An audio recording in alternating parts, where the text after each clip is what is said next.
one of the city's most notorious gangs. Critical Thinkers Podcast. So crack all my life, ever since I was 11 years old. While the other young boy was trying to, in the park, playing football or baseball, I was on the streets getting money.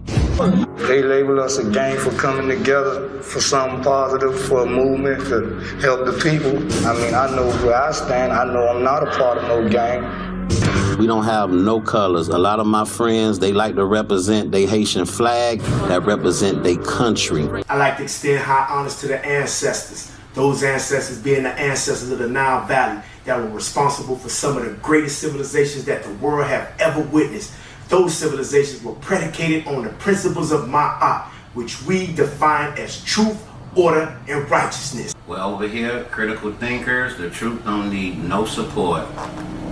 God made Haitians of the Haiti made Zoe. We would like to welcome y'all to another episode of Critical Thinkers. Well, over here, you know I saying the truth do not need no support. I would like to welcome everyone who's tuning in. And y'all know my slogan, God made Haitians, but little Haiti made Zoes. And Zopound took the seed and went out and planted across the world, and we birthed a whole new nation of Zoes. What's good, Junkie Junk? Got something to say to the camera, my brother? For sure. What's up, K-Ster? Chillin', my brother. Man, we here, man. Y'all know how I like to do it. I like to salute all subscribers, all onlookers, all followers. Y'all make sure that y'all hit that notification button and make sure that y'all like and subscribe. Also share the content that's coming from the Critical Thinkers Podcast. Y'all know who I am. It's your main man, Junkie Junk, Little Haiti Soldier. Hello. So we gonna jump right into it. Junkie Junk, the streets is on fire. Yes, sir. The internet streets are on fire. Yes. Big Meech, third party corporations. Hold up, K-Ster. You know what's so crazy about this whole topic, K-Ster? Just a brief moment. You know what I mean? Just a brief moment to reflect. We just had a situation with a few individuals where the homies, we was going back and forth about this one particular nigga that got a charge on him for third party telling, right there in the neck of the woods. But we're not gonna even talk about that because we're discussing the whole third party demonstration, which we was telling niggas, when it comes down to this third party telling shit, it don't have nothing to do with the person that's about to get the deduction or the reduction. That name does not show on the paperwork. Third party is simply somebody outside of the person that's doing time that's getting credit for work that somebody else is doing for them. And see, a lot of people that's not familiar with this federal penal system, because see, the state and the fed is different. So the federal penal system, they get down and dirty like that, case. It's just a dirty game with the feds. When they want they man, they want they man. So you don't have to be the one to give up information if you in a situation in the feds and you trying to get out. People in the free world can help you get out, which they call third party telling. Okay. And a lot of these dudes be trying to keep, you know what I'm saying, their image from when they leave the streets. You know, a lot of niggas got pride. A lot of niggas was killers when they was out. A lot of niggas was major dope boys and they had fans.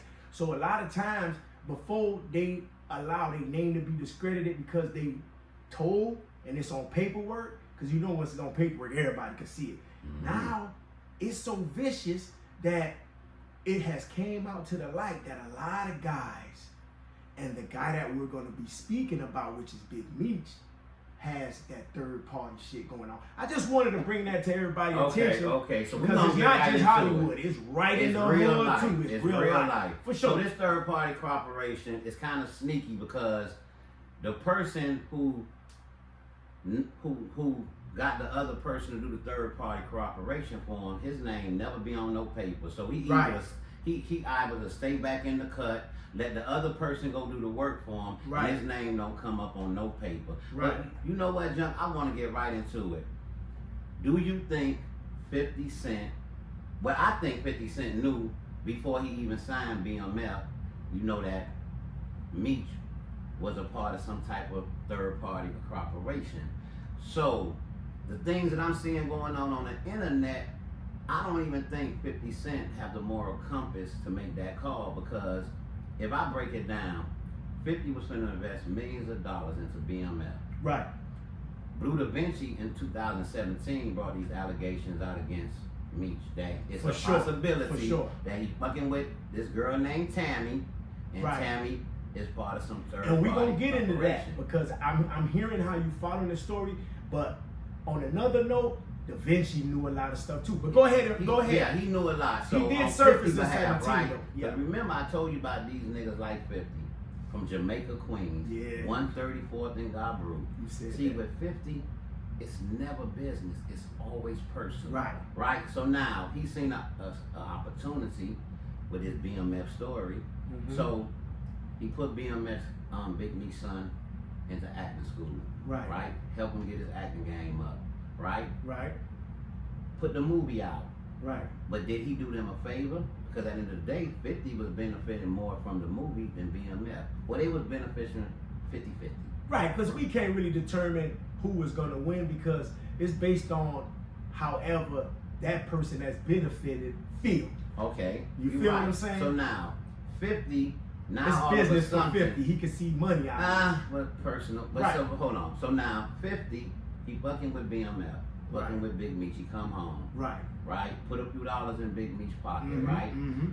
Now, Big Meech put a few dollars in his pocket too. Exactly. As far as business goes. Business wise. Right. So Big Meech here boss. He not used to sitting down being hand fed from no other nigga. Right. So I feel Big Meech sat back, looked at the opportunity and realized it was millions and millions of more dollars out there for him and his family. Right. So Big Meech took the stand, you know what? I'm gonna go out there and get some of this money for my family. For sure. So he hooked up with Rick Ross, Miami native, right? Mhm. Let's get this money. Let's do this concert. Let me do these car shows. So Big Meech did what was best for him and his family. Right. So 50 Cent wake up and see Big Meech in bed with Rick Ross. Mm-hmm. Now Rick 50 in his feelings now. Right. Now all of a sudden, now he next to Rick Ross, he's a rat, he's a snitch. You putting Right. out stuff with Tammy. But you knew he was fucking with Tammy before they signed that contract with BMF. Right. So when 50 took that moral stand, you don't have no moral compass to say Right. that Big Meech did something wrong. Because Right. you knew before anyone that Big Meech had allegations of third party corroboration. Right. And let's pros right there. Let me just elaborate on what you're saying.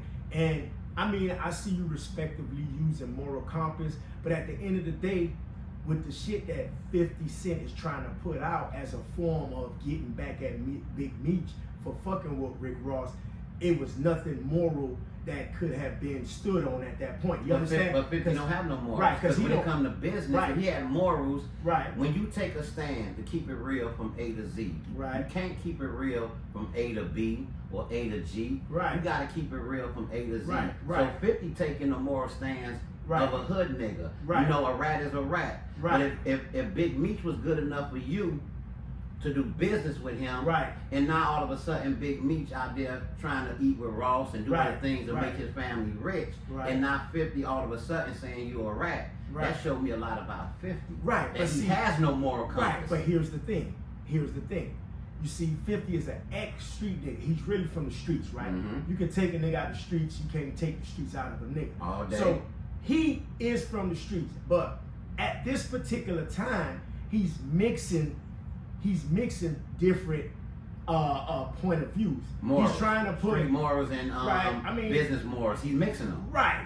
And you can look at this shit from a street standpoint, you can look at it from a business standpoint. But what we're saying is this is a business maneuver that 50 is taking personal. So he's trying to implement some type of morals to as if he got crossed out, so he's finna air Big Meech's dirty laundry out. But no, 50, it don't go like that. You know, that is that griminess that's coming out of him, because at the end of the day, like we say, if you're gonna stand on real morals and principles in the code, you would have never dealt with Big Meech because you knew about Big Meech Thank you. before Thank you did the movie Thank you. with him, the deal. So in your mind, in 50 Cent's mind, he feel that, okay, I'm gonna keep this ace in the hole just in case something don't go right about me and his deal, and then I'm gonna use it to expose him.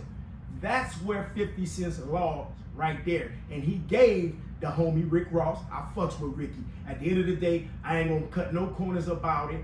Right is right, wrong is wrong. I think at the end of the day, 50 lost and Rick Ross wins, and Big Meech also has a plus to it because he made some money with 50 Cent. He's about to make more money with Rick Ross, which means he's exercising his ability to grow and expand, because you got to understand, Big Meech is a boss on his own, right? He's his own boss. 50, you a boss. Rick Ross is a boss. So now it's all bosses coming to the table to make money. With a lot of egos. At the end of the day, we know 50 and Rick Ross got some other beef, forever beef, right? So wait, I don't mean to cut you off. So yeah. Is it safe to say that Rick Ross is undefeated against 50 Cent? Man, hey, you better know it or not. One thing about Rick Ross, he's a M.I.Yayo bred nigga. And you know how we get down here. A slick talking, money getting, bout that business, and ain't go bow down to nan nigga. That's how we are in the joint too. And wherever we go, whether it was hustling on the streets, in the joint, Miami niggas got a different type of swag that's hated all over the world. And see, what happened is Rick Ross is showing the championness of niggas from down here. See, they always used to think that Miami niggas supposed to be slow. Remember how niggas up in the north, them Miami niggas country, down like south country, dance. Yeah, like the dance, so on and so forth. It's like that in the joint too. We supposed to be country, but we the same niggas that was going out of town showing country niggas the game. But besides that, what we're saying right now is it's business going on, and Rick Ross is championing over 50 Cent. No. As far as the beef. Rick Ross got his foot on 50 neck. Got his foot on his neck, and that's where he's supposed to keep it. Because at the end of the day, when you fucking with the biggest boss ever and y'all beefing, and now it is, here's food for Rick Ross or 50 Cent. All Rick Ross did was took the opportunity to offer more money to Big Meech for what he got going on. 50 Cent want to be personal and try to expose the shit that he got in his closet about his case because he's dealing with Rick Ross. So you mixing some other beef you got with you and Big Meech's situation. Okay, so what you think about Cuddy in all this situation? The Cuffy cat from St. Louis, the one that Big Meech, Tammy posted worked on, because Cuffy is a real gangster from St. Louis. Right. He the first one that put $1 million in Big Meech's pocket. So here's the deal, KK. Here's the deal. Now, this is what my sources are telling me, y'all. My sources are always on point. I listen to all the ruckus that's going on with these different podcasters and Blue Da Vinci himself speaking about this whole situation. Now, Kenny K, this situation is deep. This situation goes all the way back to 2003, 4, and 5. Now, Big Meech fell in 2005. That's when the Black Mafia family fell, right? We gotta understand, Big Meech and Blue Da Vinci was fucking with each other, right? On two different terms, on the street and in the music. You gotta understand that. I don't think Blue Da Vinci was in the streets, because Blue Da Vinci is a rapper. Okay. He used to be an actor. He was more acting like he was in the streets. So go ahead. All right. So, I mean, I gotta dig a little deeper to see what the street craze is. But for what I'm understanding is, before the music BMF label came on the scene, right? Black Mafia Family was a street organization ran by Big Meech and his brother. This is what was going on. Now, however, when Blue Da Vinci comes into play, you got to understand that 50 and his brother on the street side, they had broke up. Meech had started doing his own thing. His brother was doing his own thing with his entourage, but they're all Black Mafia family. So when Blue Da Vinci gets in the play, he had another label before they made the BMF Entertainment, a label, a boot label, right? They had some chingy. It was something to that sort.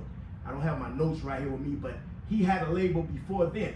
So when Blue Da Vinci comes into play with Big Meech on some music stuff, they started, because you gotta understand, that's the same era when everybody was going from independent, from being in a label, starting their own label. You had the Cash Moneys, you had Zopound, you had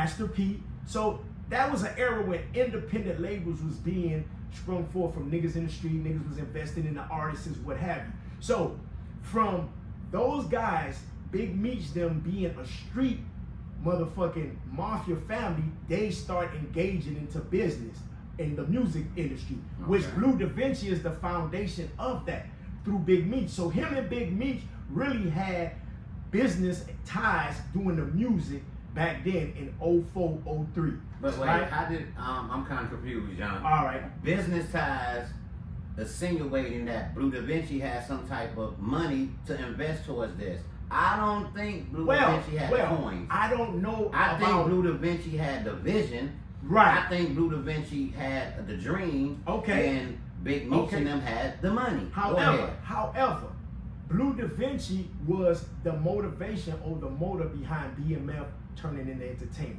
Okay. I Now, agree with Tammy was the music brains behind Blue Da Vinci when he introduced it to Big Meech to start pushing a black mafia family entertainment, a label. Right? Real label. Right? And we understand that Young Jeezy was supposed to be a group up under Big Meech, the Black Mafia family, so on and so forth. Well, Blue Da Vinci was behind the music side. So he the one that motivated Big Meech to do some entertainment, right? Okay. Now, Blue Da Vinci, ace in the hole as far as music go, is the girl Tammy. He was actually fucking Tammy. That was Blue Da Vinci's girl. Okay. She had nothing to do with Meech at that particular time. Tammy's in the place because she's the music motor behind Blue Da Vinci. Blue Da Vinci has ties with Meech to do entertainment. Now, we're gonna go a little forward. 2005. Okay. The Black Mafia family, Big Meech empire goes down. Big Meech goes to prison. The Black Mafia family boss is in trouble with the law now, right? Mm-hmm. So, at that particular time, you gotta understand what was going on with Blue Da Vinci and Tammy. They had broke up. They had broke up for whatever odd reasons, so the music ties had diminished between them two. So Tammy being the head behind the music, and then you already know women. The brains. And then you know women. I do know women. Got a way of getting back to the man mentally, not physically. Because physically, we know they're incapable, right? Mm-hmm. So Tammy being the brains behind everything. It's turmoil going on in the Black Mafia family. They just failed. They were trying to move on to become an entertainment beast label. Okay. Now, so from that time, 2005, we have the trial goes in, Big Meech is found guilty for multiple charges, what have you. Now, Tammy and Blue Da Vinci, they broke up. They had no more dealings. Now, I've listened to Blue Da Vinci when he spoke about how he still was trying to push the label to a sense, and he was gonna be aiding and assisting Big Meech while he's locked up to still try to push this BMF stuff.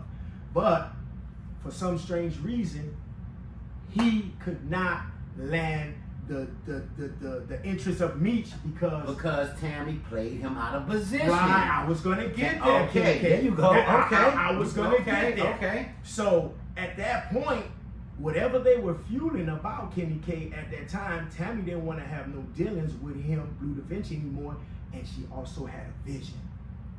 She felt like Big Meech is the one who has the name behind the Black Mafia family.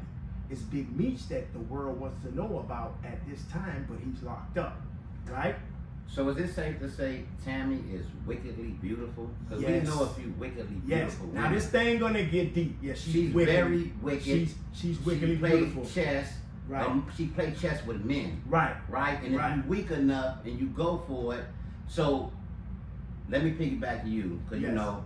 So Big Meech go to jail. Yes. Tammy step up. Look here, I do third party for you, but it's gonna They didn't talk about it yet. Okay. See, they didn't talk about it yet because they were trying to listen to me, Kenny K. I'm gonna let you get it. But remember, Meech goes to jail, right? Tammy has a vision now when he's in jail to try to push his name, the BMF story. Now it's all about getting Big Meech's story out. But they got $1 million from Cuffy for the movie. Cuffy was the first one. See, let's get a little deeper. Okay, let's go. So now Cuffy was the first one to put $1 million in Big Meech hand for the movie. No, Kingster. This is what happened. Cuffy is a relative of one of Big Meech's main men. And we're gonna find that out. Now, Cuffy gets out of prison before BMF catches their case. Because you gotta understand now, Cuffy is the one that got set up through Tammy later with Santiago, the Spanish dude that Meech met in prison that got out. Okay. So when Santiago gets out, because you gotta understand, this is a plot between Big Meech and Tammy. Okay. While she was actually telling Big Meech that she's gonna take full responsibility to get him a deal in a movie deal, so when he gets out, she was preparing for him to get out. Not only that, her and Big Meech, don't Kenny K, this thing is critical thinkers. We gotta think deep. Now, while they were devising a plan to make Big Meech get some money from just being BMF, they also had plans to get Big Meech out of prison.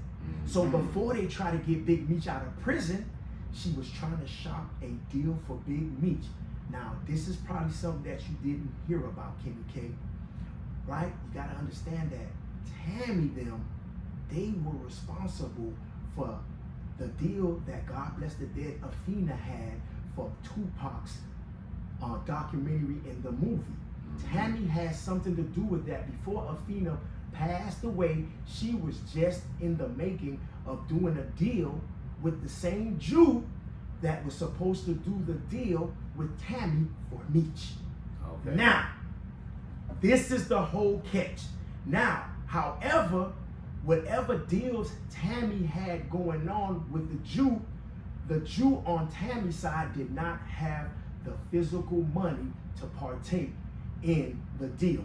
So he had to relinquish. So now Tammy's left trying to squander around and see who she can get to do the deal. Mind you, they had already agreed, her and Meech. This is what my sources are telling me. Her and Meech already planned that as well as we're gonna try to get this deal, we're gonna try to get you out, because mind you, she's an informant. So this is where the plot thickens. Okay. About 08, 09, whenever she had a deal with the one FBI guy that was gonna, well, this is it's an agent that's in this case, right? The same agent that actually got on the case to get Cuffy. Because you gotta understand that Cuffy arrest, Cuffy case came from the third party deal. Okay? Now mind you, Cuffy had got out of prison before Meech got out, right? He is the one that put the first $1 million in Meech's pocket as a hustler. That's what he was talking about. Cuffy is really not known as a BMF affiliate. He's affiliated through He's affiliated Cuffy, through one of his partners. But Cuffy is a rich. J-Bo come. All right, let's go. J-Bo is official BMF. He come from St. Louis. Right. When J-Bo went up to Atlanta, met with them boys, it came Meech partner. Right. Brought them boys back, because you got to remember, St. Louis was the hub. So listen, John. Right. So if it was so BMF, the core of it is the two brothers, Meech and the fat Meech nigga, brother. right? Boom, his brother. That's the core of BMF. Right. The money in the BMF power, it came from St. Louis. Cuffy was the kid.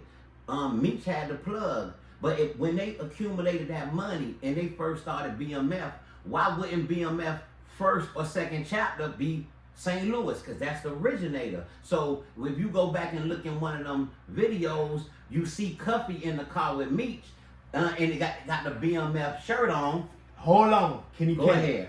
When you see Cuffy come in the play for BMF, now remember, if you go back if you go back just a little bit before Big Meech went to prison, you have pictures on the internet right now where Cuffy is seen with Big Meech in that Rolls Royce. Okay. Right? Mm-hmm. That was Cuffy's introduction back out on the streets from being locked up. He was locked up. Okay. So when he got out, that was his welcome back home from prison. Cuffy is affiliated with Meech through one of the, listen, Kenny K, one of Big Meech's right-hand man, one of the guys, because you got to understand, you have a true BMF affiliates that were Black Mafia family, and then you have friends, families, and loved ones of that Black Mafia family that are affiliates. So you got to understand, Cuffy is actually a Black Mafia family affiliate, but he is not one of Big Meech's day one. He is one of Big Meech's day one's cousin. It's one of the guys in BMF clique that is Cuffy's cousin. So whenever he did get out of prison, he was a plug. He was a money nigga. He got out. They paid homage to him. He was in the Rolls Royce with. He was seen. Paid $1 million for the BMF script before Meech put up the money. So why wouldn't Cuffy be BMF? Why would he put up $1 million? Before Meech put up the money for what? For the script. Cuffy was the first one. It wasn't Meech put up the money for the script, for the movie script, the BMF. Cuffy had it first. He the one had the money. So money? Nobody put up money for yes, Junkie, if you do the research